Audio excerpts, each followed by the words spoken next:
This is the Special Needs Mama in Business podcast. My mission is to empower you to advocate for your special needs child from a place of hope. I do that by sharing stories of other families that have been on this road before you, discussing alternative therapies, and talking about how you can have the time and money you need to care for your child by owning a business. Are you ready? Let's do this. Welcome to this episode of Special Needs Mom in Business. We are in for a special treat today because my husband, John, is joining me as a guest on this podcast episode, and we are talking about relationships. So welcome, love. Hi, I'm John. So we've gotten a lot of questions about how we've keep our relationship doing so well. And those that know us personally are always kind of surprised that, we have our issues like every couple does, but the fact that we kind of do pretty well, despite the fact that we've had like every single thing that they say is going to lead to divorce, we've had that thing. So like all the things that they say, this increases your chance of divorce. Yeah, we've had all those things and we're still here. I feel like we're still doing amazing. Again, we still have our fights, but we're making it work. So we wanted to chat through kind of what we do to make it work, and hopefully that will help you kind of troubleshoot any relationship issues that you're having, because as we're talking about it, I think having a special needs child falls into this category of increasing your risk for divorce, because it just brings out the issues that are already there and it makes them more apparent. So if you're already having issues with communication, that's going to become more apparent because now you have more that you have to communicate about and you have more emotions you have to be able to work through.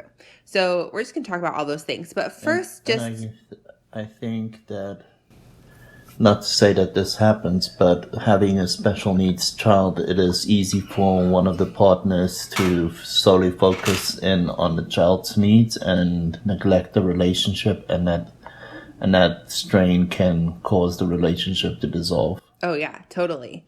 Like forgetting the fact that you're in a relationship is definitely cause for problems. But I think it's important on that note to really remember that it's not just for the other person, that you have to remember that you're in a relationship, because you got into this relationship because you enjoy your life better with that person. And I think it's important to remember that, because then you remember that it's important to work for that. And that's the thing, is no relationship comes without work. And when you're overwhelmed with a special needs child, to remember to put in the work can be kind of difficult sometimes. So this is just your gentle reminder to put in the work, and those simple ways that we've put in the work when we've been flooded with other stressors. So just to so you understand where we're coming from, we're going to list out all the things that we have been through in the last 5 years of marriage that statistically we should have gotten a divorce over because of.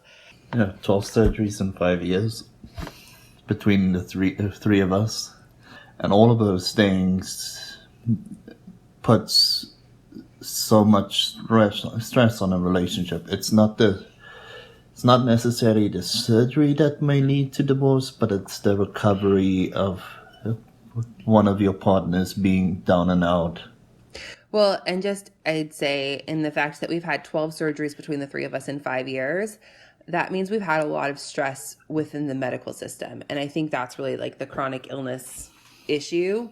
All three of us have some form of chronic illness that we've had to manage. So that was just kind of the point with that. We've had to file bankruptcy because of all of the medical bills associated with those 12 surgeries and all of the other things that go with that. We've had to battle unemployment. John has PTSD that gets pretty severe sometimes. He's in counseling for it, but it definitely creates some challenges in our relationship. We've relocated twice, once from Washington to Utah and then from Utah to Texas. We have a cross-cultural marriage. If you haven't been able to tell by his gorgeous accent, John is from South Africa, and I'm from America in Nevada. Not as exciting. Hey, it's exotic. Weight loss and how that brings insecurity to the relationship. So in case you're new to listening, I've lost 70 pounds and I have 130 to go on my weight loss journey. So that's brought up a lot of different insecurities and things we've had to work through for both of us. And we found out once we were really into this that it's really not an uncommon thing if one partner has significant weight loss for there to be issues in the marriage because of a lot of insecurities and things that get brought up. So yeah, that's a thing. We have a medically fragile child. Both of us essentially had major career changes.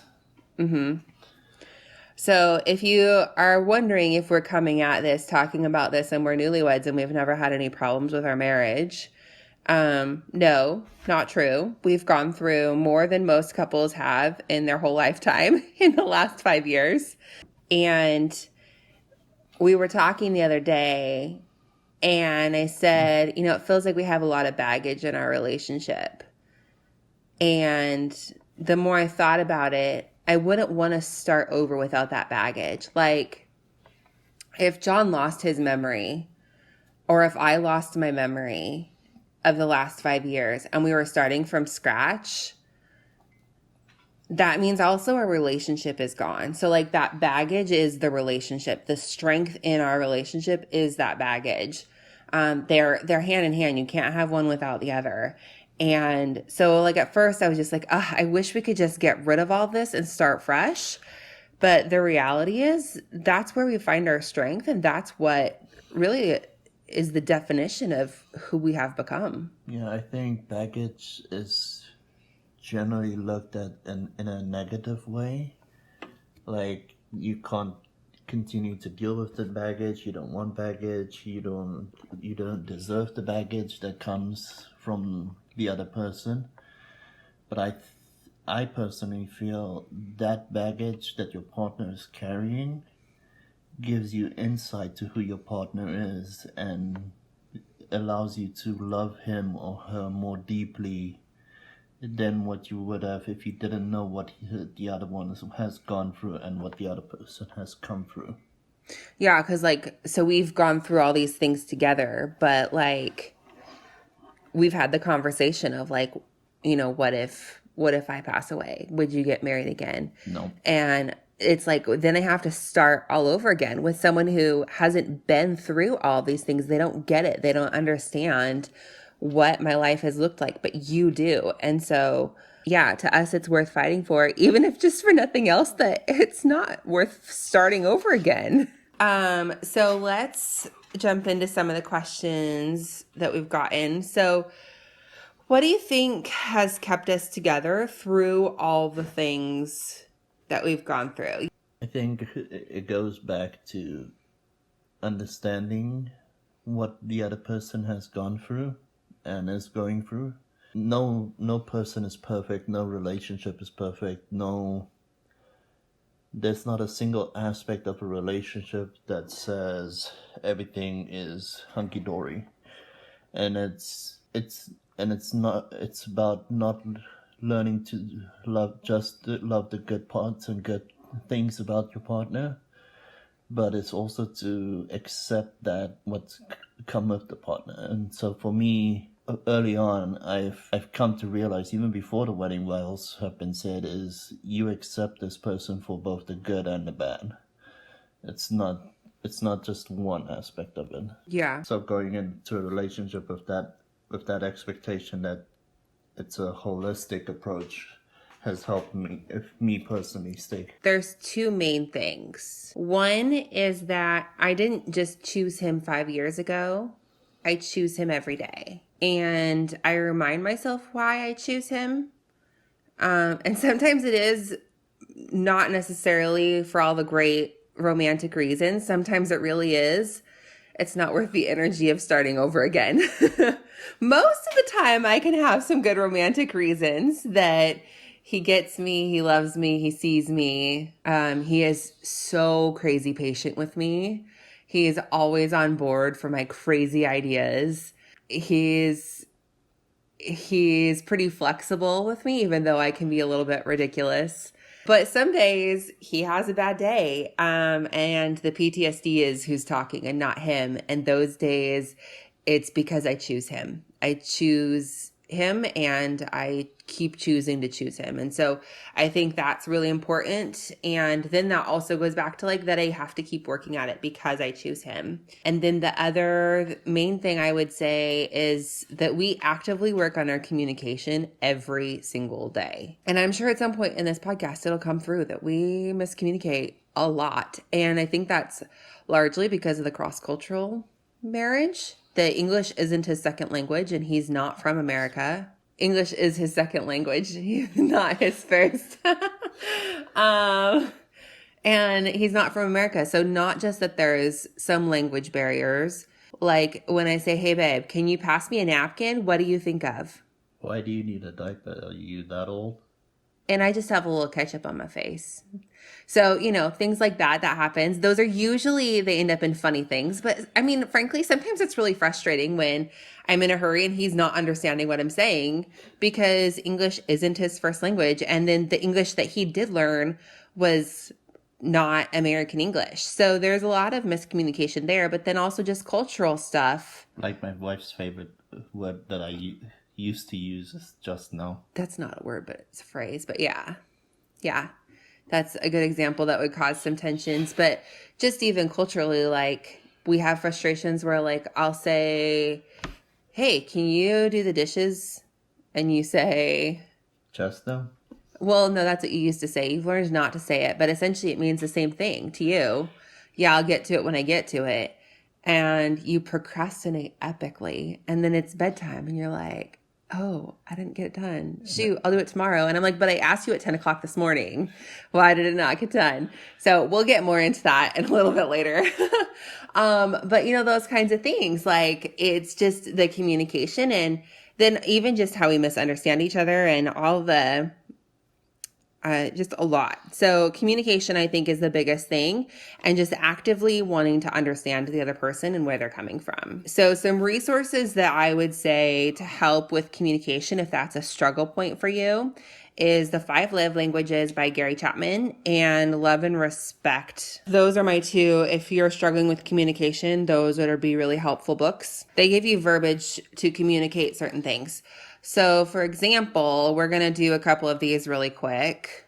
Just before we get into that, I just wanted to add one thing that has helped me in a relationship is a constant reminder that love is patient, love is kind, and that love doesn't keep a record of wrongdoing. And then even when we do have fights or disagreements or tension, I'm reminded I'm not married to you for the good times, but through the trying times as well, and that I need to be patient with you. I need to be kind, and I need to keep the record of no wrong, and that keeps me grounded in my love for you.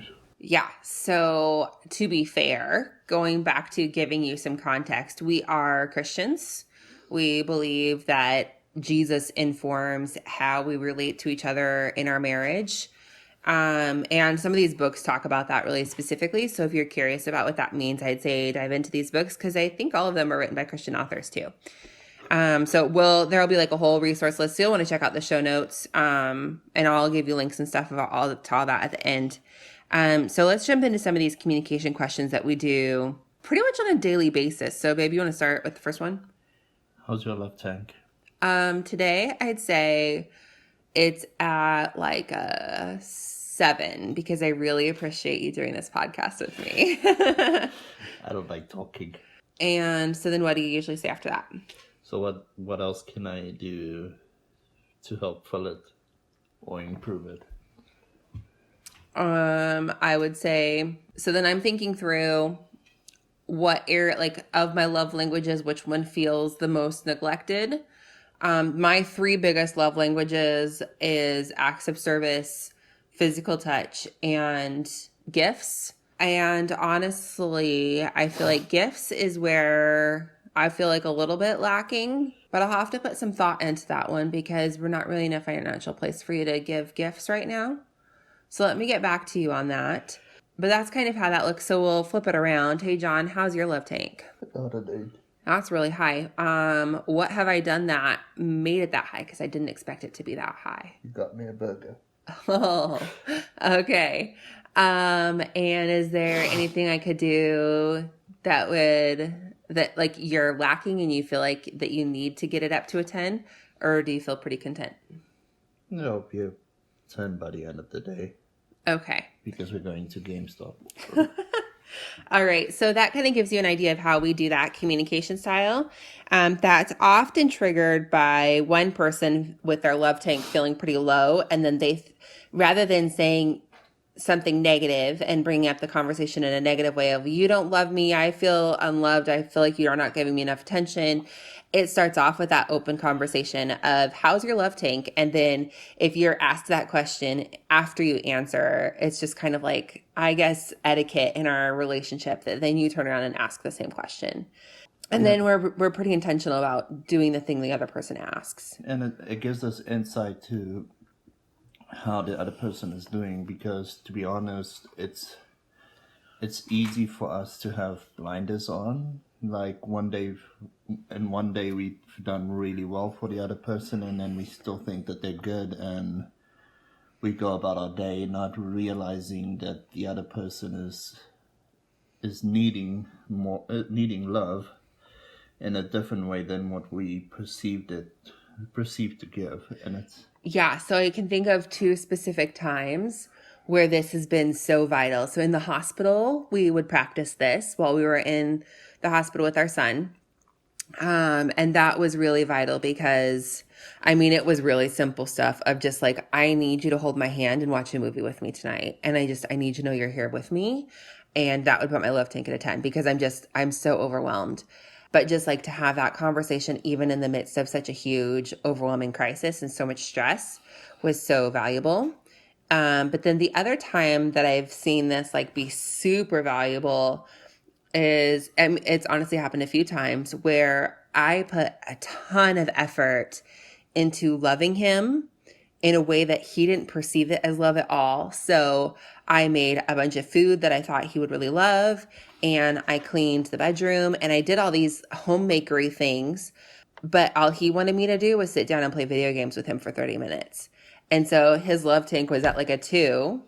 And I thought I had loved him to like a 12, where like the tank, like the scale's onto a 10, but I was like, I've killed it. And so then I'm like, yeah, okay. So then I went to him and I was like, hey, John, how's your love tank? And he was like, no, babe, no. And I was like, oh, okay. So that's where like this helps. And I think there's another one that stood out for me was when we were in Utah a couple of months ago. And we had this intense conversation about love, and you were asking me, why are you not loving me, and why are you not filling my love tank anymore? And I'm not one for confrontation. I kind of shut down when confrontation is happening. But to the end of it, you realized that I was loving you, just not in a way that you wanted me to love you, like filling your tank with water for your CPAP machine without you having to ask, or doing these little things, but that didn't correlate to you as me going out of my way to love you. Yeah, so that, I mean, you should still be asking me and doing the things that speak my love language. But of course, he talks about in the 5 Love Languages book about how you tend to give love in the same way you receive love. And so John was speaking love in ways that I wasn't seeing or receiving. And so I felt like he hadn't, and honestly, there was still some big other issues, but having this realization really helped me calm down a little bit. Was I was feeling like he was, to be fair, very going through a lot of things on his own at that time, but I felt like he wasn't going out of his way to show affection towards me. And that was something that I used to be really spoiled in our relationship. So there was a very huge difference in, like, when I looked back to 2-3 years ago, how he used to treat me on an everyday regular basis to how he was treating me in May. And so then when we started having these conversations, I was trying to find a way to express what I was saying. And he was like, well, I am loving you. And it's just maybe not the way you see it. And so that was important for me to recognize, like, he is showing love. And so when now I know he's doing those things that to him is saying, I love you, I acknowledge it as he is attempting to show me love. But then if that's all I'm seeing, I also use it as a cue in a non-emotional way to bring it up to say, hey, babe, like, just a reminder, I see you doing these things. I see you intentionally loving me these ways, but those are ways that you feel love. And that's not ways I feel love. So can you like course correct a little bit to make sure that you're speaking both? But often I find when I'm being intentional to love you in the ways that you feel loved, you naturally tend to want to love me in the way I feel loved. Would you always say that? You agree? Yeah, because it's not to say, and because in one of those in that same book of the five love languages, the author goes into this thing where he says your relationship is in a wild spin, and it's in Like a love tailspin. it's in Love and Respect that he goes into this. And Oh, he yeah. says that she's not respecting me, so why should I love her? And she's going like, he doesn't love me, so why should I respect him? And it's just this downward spiral. But when we love each other in a way that we know we feel love, it's not that we're manipulating the other person of saying, I will only love you in the way you love me once you start loving me in my way. It's a natural outflow of, I understand what my partner needs, and I'm going to give that to my partner. Yeah, because then your cup is full, so then it's easy to give. But at some, like when you're on a downward spiral, the only way to break that spiral is somebody has to go, hold up. I'm going to have to do something to break this cycle. Yeah. So we'll get into that in just a few more minutes, a little bit more. But another communication question that has been huge is for when you get those knee-jerk reactions that you're like, whoa, I did not expect that reaction. So sometimes it's as simple as me asking a question or him asking a question or like presenting an idea, and then you get this reaction that you're like, holy cow, I just opened a can of worms and I did not mean to do that. What? So we had one of these last week. It was on the way home from Costco. You asked me a question, but I can't remember what it was. I asked you, what did you need to do for this week's work week so that we could earn a blow fund? Which we'll talk about that system in a minute, but the way there was like, he didn't quite word it that way. And the way he worded it was like, put a lot of pressure on me to feel like, because last week I didn't get any work done. And so this week I need to catch up and get like the normal stuff done. And so I felt like he was saying like, come on, woman, get your work, get it in gear kind of a thing, which was not at all what he was saying, but that's what I heard. And so I blew up. I like went off on him about how I work so hard and how he doesn't always do all the things I want him to do. And just, how you do when you blow up. Within maybe a minute or two of my blow up, I stopped myself and realized like, oh, wait, maybe I misunderstood, which kind of goes into the next thing. But for if you just got a blow up, because I've gotten my fair share of him blowing up on me or shutting down, that's usually more his reaction, is he just like disappears into a little shell of himself. But when why are you getting a huge emotional reaction? And it's usually not the thing at all. That's like a huge communication question. And it's hard because you can't really ask it in that moment of that intense conversation. You kind of have to walk away and take a break and then come back to it and say, okay, this was my intention. My intention was that I wanted to be helpful and I wanted to love you and I wanted to serve you. And your reaction was extreme. Or maybe you wouldn't even say it that way. Your reaction surprised me because it was more emotionally charged than I expected. And then that opens the doors to have the conversation of like what was going on behind that emotional reaction. So that communication, I feel like, has been really big for us because, and maybe it's just because of both of our mental health backgrounds of like, I have issues with anxiety and depression, and I'm also very driven, and you're not, and you have PTSD. And so in those things, like, I think we just have some strong reactions to things sometimes. And so that helps us work through like, where is all the emotion coming from? Because sometimes that gets just a little overwhelming to deal with. And so then in those questions, we start asking ourselves and asking each other, why am I feeling this way? Why is he feeling this way? Is there a misunderstanding? And that's usually the case, that we've misunderstood each other, or that like the emotions, like maybe it's just that we're exhausted. And so we're freaking out over something, but it's like Henry's kept us up all night the last 3 nights. And so we're just exhausted. And so really this thing isn't a thing we'd fight over. It's just we need some sleep. Or it goes to we're not giving the other person a chance, because most of the time when we have that really bad knee-jerk reaction, it's because of what has happened in historically, and we're just protecting ourselves from that happening again, which was what was the case on Sunday. Yeah. Okay, so then the next thing I want to just kind of touch on a little bit is if you've gotten to like a really bad place with your relationship, and maybe you're in this crisis point of, what if I feel like they don't love me anymore? Or what if I don't feel like I love them anymore? And I got to this place in the midst of everything with Henry. I was just so overwhelmed with everything with Henry. I had neglected our relationship pretty specifically. I was neglecting my self-care. We were just, our relationship was struggling. And so there is a couple of things, like resources. The Love Dare book. Rachel Hollis really talks about this a lot as well. Oh, Tim Keller's book, The Meaning of Marriage.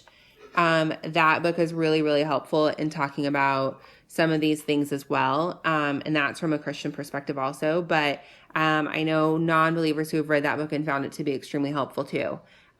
So The Love Dare, The Meaning of Marriage, and both Rachel Hollis's books, Girl Wash Your Face and Girl Stop Apologizing, good for men too, in talking about this, like, how do I get back that feeling? And really, it goes back to your thoughts drive your feelings, which drive your actions. So if your feelings aren't where you want them to be, change your thoughts and your actions, and your feelings will follow. So when I got to the place of like, I don't think John loves me at all, because I haven't seen him show me love in the way that he used to, like, at all. And this is the man who would say like exhaustingly 100 times a day or more, I love you. And it was like overwhelming to me how much he was constantly showing me love and affection, to like, I'm not sure he's looked at me today. That was like the drastic dynamic change that happened in that time frame. And then I also wasn't feeling love for him because I was just so done. I had been hurt so much. I was so done with like fighting for this thing that I wasn't sure if it was worth fighting for or not. And I finally just decided it was worth it. And if for no other reason than the fact that I committed to him 5 years ago, we have to figure this out. And so we sat down and we had a hard conversation, and kind of just like, are we still fighting for this? Is this still something that we're going to make happen? And so then once we said we did, I couldn't control him. I gave him suggestions on how to start fighting for it for himself, but I couldn't control whether he did or not.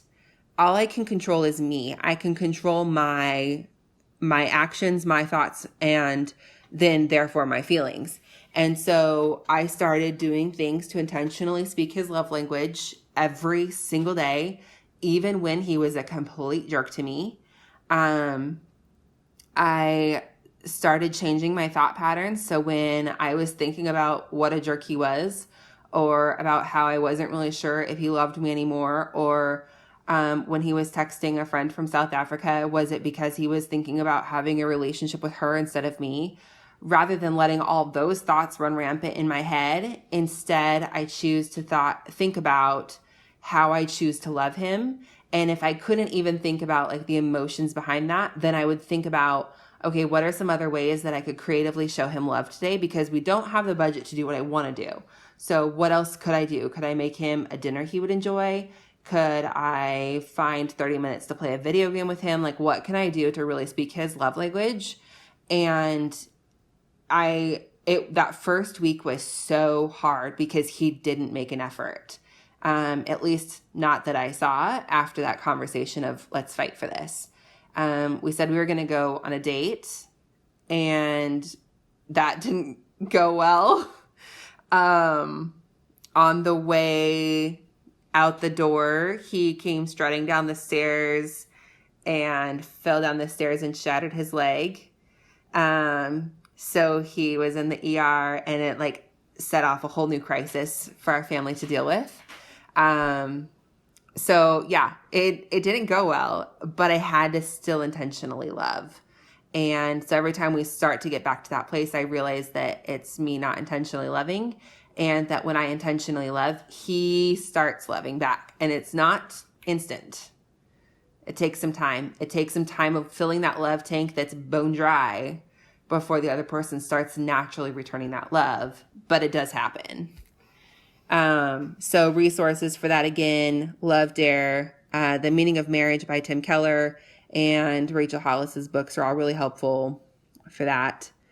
Okay, so let's jump into some of the questions that we received from social media. Yay. How do you keep the romance alive? So John is super uncomfortable having these kinds of conversations, especially in front of other people, but honestly, even just with me. So he's shaking his head right now. So for his benefit, I'm going to say just real briefly, this is not a thing that's been easy for us. This is something that we've honestly pretty much struggled with quite a bit, and we have to be really intentional to fight for. Rachel Hollis in Girl Wash Your Face and Girl Stop Apologizing, and on her podcast, like she talks about all over the place different ways to help with this. And we are working on implementing some of those things. But we could also do like a Facebook Live with just us girls to talk about this maybe later on. If that's something you're interested, shoot me a message. And if I get enough people that sound like they're interested in that, then we'll set that up. Okay, next question. Being each other's best friend is a big piece to surviving special needs parenting. How do you intentionally stay best friends? I think patience with one another is key in staying best friends, and knowing that building a relationship isn't easy, but it is absolutely rewarding. Intentionally making time to spend together, whether that's going to the swimming pool or walking to the duck pond, or actively making space to build a relationship. Even though we do have a lack of common interest, we did choose each other. And can you still be best friends and not have the same common interests? Yes. By spending time in each other's world, doing things that the other person likes doing, intentionally making that time for your partner to be best friends. I'm not good at this. How do you do date nights? Date nights are dangerous because you broke your leg the last time we tried. We could try harder. Honestly, with trying to build 3 businesses right now and having Henry and trying to be involved at church and all that, my mom is a teacher and she hasn't been able to watch Henry this summer much. And so we thought she was going to, but she ended up having surgery and wasn't able to help. She can't lift him. So we were anticipating to get caught up on date nights this summer, but she still isn't cleared to carry Henry. So once that changes, then maybe we can work on date nights again. But our built-in babysitter right now is out of commission. Ooh, maybe next week when Dad's here, we could go on a date night. Without breaking my leg. Yeah. So we haven't done date nights much. So we try and do like intentional like stand nights. So we'll do nights where like we'll watch a movie together, rather than just like doing something separately, or we'll play a video game together after we put Henry down or something like that. But Henry goes to bed pretty late, and so not that we don't try and put him down earlier. It's just He's in that phase that I can stay up all night and all day if I want to. yeah, we've had some challenges there. So yeah, date nights haven't been happening, and that's something that we could benefit from. But a lot of times when we need to connect, rather than going out and doing some big elaborate high pressure date night, we'll just pop Henry in the stroller and go for a walk around the block in the evening after dinner, and that helps us reconnect. And honestly, I enjoy that more than like going out and doing something awkward. But we're homebodies too, so that probably correlates. How do you stay on the same team even when you have different ideas? I think continuously talking about your ideas and making space for each other's ideas. I feel like by supporting your ideas, I'm intentionally loving you because I want to see you succeed and I want to see your ideas work out. And even when we do bring up ideas and we want to jump head first into it, it's always good to know that our partner has the wits about them to say, take it slow. Not that it's a bad idea, but let's take it a step at a time and not jump straight ahead. Well, and I feel like too, that goes back to the team thing of like, we're in this together. And so rather than attacking each other and treating each other like the enemy when we have opposing ideas, it's like, let's hear each other out. And then if it's like, let's try this business idea or let's do this, it's like, okay, so what plan do we have for the future that we've already come to agreement on? This new idea, does it fit in that big picture? Or does that, like, what's the cost of that new idea? Sometimes it's like with Henry's healthcare, we've had some different back and forth of disagreements where we just have to kind of really hear each other out. And there's been times where we have to choose, like, this is obviously more important to you than it is to me. I don't agree with you, but you're really passionate about this, so I'm going to give this one to you. And sometimes it's winning each other over. It's different things. But I think the most important thing in trying to stay on the same team is remember that you're on the same team, that you're not enemies, that you're partners. I feel like I'm letting my partner off the hook by forgiving them for something awful they did. How do I forgive them? I've struggled with this at times. Have you? I don't necessarily struggle with the forgiveness aspect of it because I understand what unforgiveness does to a relationship. So I tend to forgive quicker. But as of late, it didn't used to be an issue for me in the past, but I've struggled of letting go of the action. And that's been a hard part for me. Whereas in the past, it's like I said, love is patient, love is kind, doesn't keep a record of wrongdoing. And then, like, once I forgive you, it's forgiven. And it's just me understanding that You let go easily. Yeah. I struggle with letting go. I feel like by not forgiving you of something that you've done, I'm punishing you for the thing that you did by holding that grudge. And I mean, yeah, it does kind of because it affects our relationship, but I feel like there was definitely a point where I realized like I can be right and I can keep being mad at you about this, or I can forgive you, I can let it go and we can move on. But if I choose not to let it go, this might be the beginning of the end. is this worth sacrificing everything? And honestly, I feel like nothing is. So I've had to learn to forgive, and that's something that personally I really struggle with. And I think there's been a number of times when you've come to me and it's like, how can you just forgive me for this thing I just did to you? And I'm like, easy, I forgive you, and it's done. And yeah, because you just move on like it never happened, and I'm still so wounded that I feel like I have to like let you know that I'm still wounded by what you did or something.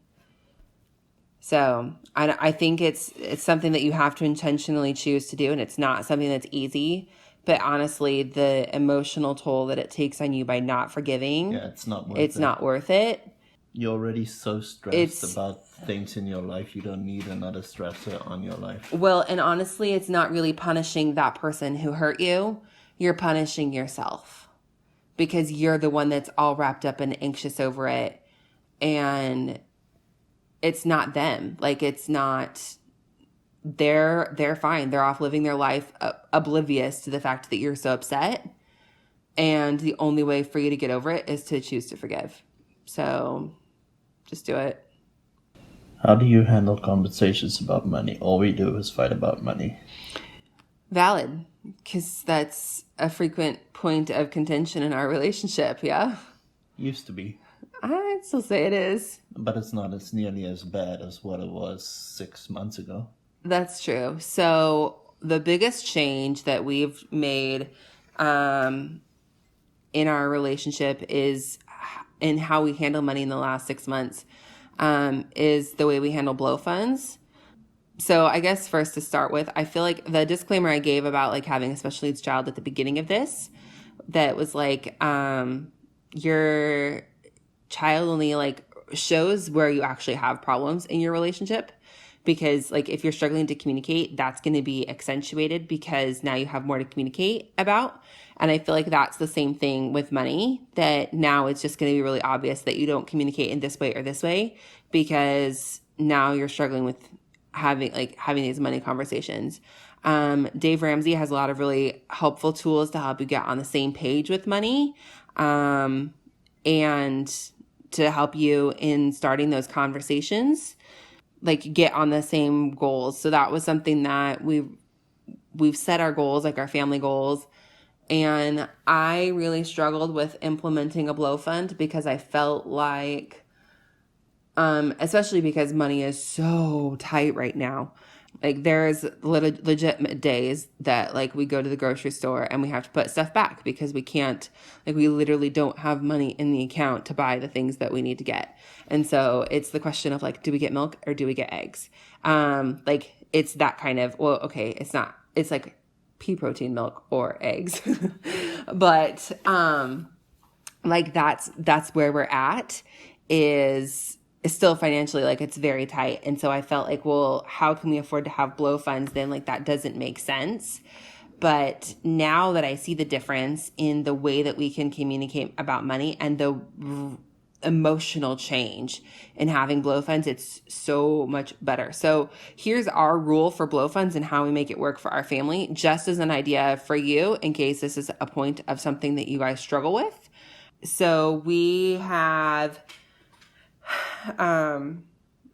just say one more thing yes. about blow funds. Yes. Or the way that we've implemented prior to us doing the way that we're doing it right now is if I had asked for something, even if it's been a while for me asking for it, it's so ingrained in you that you just asked for this thing the other day. You always bug me about this thing. It just can't come out of the family budget. And then it becomes this heated conversation of like, where do you expect this to come from?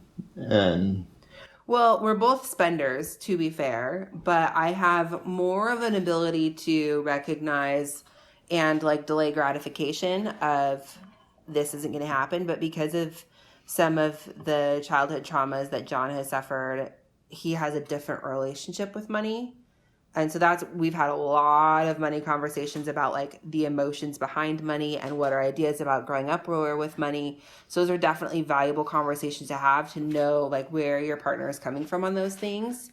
For instance, because of some of those conversations about money, I know that birthday gifts are really important for John to know that he feels loved. And that like if I do nothing else for him for the whole rest of the year, if I get him a halfway decent birthday present and make him a cake, like he's good. And so like knowing those kinds of things about your partner is really important. But okay, so backing up to our Blow Fund system. So our Blow Fund system, whatever's in your Blow Fund account, you can spend however you want as long as it's not illegal, basically. John can buy all the video games he wants, and I can't say a thing about it because it's his Blow Fund money. I don't think he ever really cared about how I spend my Blow Fund. But it has been really nice emotionally because I would never really choose to spend money on myself to begin with. And he's been making me have a Blow Fund. Like he makes me take it too, like with the way our rules are set up, which I'll go into in a minute. But he makes me take one and then I have to spend it on things. So like where I haven't bought myself clothes in years, partly because of the weight loss, I really needed clothes, but now all of a sudden there's this money that I can spend on clothes, and that's been really nice too. Or like to be able to spend it on, a book I want, or something that like I just would have never had the money to spend on before. Now I do. And so that's actually been like really relieving of the stress that we've been going through. And I think it's with the financial challenges. And I think it's like you brought up a good point the other day, because I was like, which is weird because I said to you the other day, our budget doesn't allow for us to have a Blow Fund the way we are doing it right now. And you said you'd much rather have the Blow Fund set up the way it's set up because it's eliminating most of our heated conversations about money to the point where you see not having a Blow Fund as a greater risk to our relationship than not having one. Yeah. So the way that we work it out is, so with all these businesses, like there's different things that each of us can do that help bring in more income. And those are tied to daily tasks. So, and then there's just like some home management stuff. So because I am doing most of the work for the pet sitting business, except when John's not here, house sitting, I'm usually the one doing out the dog walking and all that kind of stuff. Plus I am the one doing the majority of the work for Moms of Heart. And then I also have a network marketing business that I do all the work for. And so his role in our family right now is more of like the stay-at-home dad type of a thing. But that's not a role that he feels particularly called to. He likes being the dad part, but not the like maid and housekeeper and cook and all that comes with it. And so, but then I get really stressed out when those things aren't done. And I feel like it takes me away from work because it's like, okay, then I need to take a day off from, sitting down and getting some blogging done and just get the kitchen cleaned up and, like catch up on the laundry and all those things because it's not getting done and it needs to get done. And so rather than fight about it, I'm like, okay, I'll just do it. So then we came up with this system where it would be financially beneficial for both of us if he could just get those things done so that I could work. And so now there's these things in place where every day he has to do, like he does the dishes, he has to make sure like some specific things happen with Henry, and that I get a chance to take a break, which means that like the chores generally have to be done because I'm not going to take a break if like there's a disaster that needs to be cleaned up. So it just makes him be a little bit more intentional about helping with those things. And then if all of the tasks that we've identified as important for growing our business are complete that week, then we each get a $5 bonus. And then the daily stuff is just a $1 a day.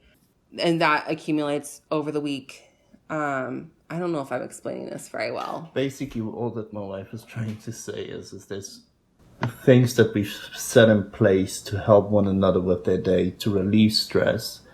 And at the end of the day, we have a blow fund that we can allocate to whatever we want to do without causing additional stress to our relationship. Yeah. And it's built tied to objective tasks, like whether it was complete or not complete. And the reality is it's not always complete. Like we don't always earn the full amount that we could, the way that it's set up. But that's why we set it up the way we did, because honestly, we couldn't afford to make the money work for that. But I see it's working. Like our income is increasing. And so really setting it up this way it's paying for itself. And just in the way that we're not fighting over money. And then I think that also has created some intentionality of like that we're not losing money over like an overdraft fee or like something like that, because we're being a lot more intentional about how we're spending our money to begin with. And honestly, it may sound trivial to say that we earn blow funds and that or something like that, but in the long run, our relationship has benefited. Our viewpoint of money has benefited. Our whole perspective of life in general has benefited from doing these simple things of communication, making time for one another, the blow funds. Thanks so much for joining me on this podcast, babe, and saving me at the end there and trying to explain that. Okay, can I go back to being quiet now? Yeah. Thank you. So if you have enjoyed this episode and you have a friend who you think might also enjoy it, would you take a screenshot of this on your phone and send it to them and say, oh my gosh, you have to listen to this episode because it's just about what we were talking about yesterday about fill in the blank here. We intend for this conversation to be a launch pad for you and your partner to have a conversation about what your relationship looks like in the midst of having a medically fragile child or special needs child. There's a lot of challenges that come with it, and we believe that every partnership can make it work if both partners choose to work at it. And that's really what it comes down to. So thank you so much for listening. I really appreciate you taking the time, and we'll probably do another one of these. So come connect with me on social media at Moms Apart and let me know your thoughts, your questions. If we missed something, we'll cover it on the next relationships episode. And I'm so grateful that you took the time out of your day to join us. And if you've listened to more than just this episode, you know that I hate saying goodbye. So come find me on social media and we'll chat there. Till then.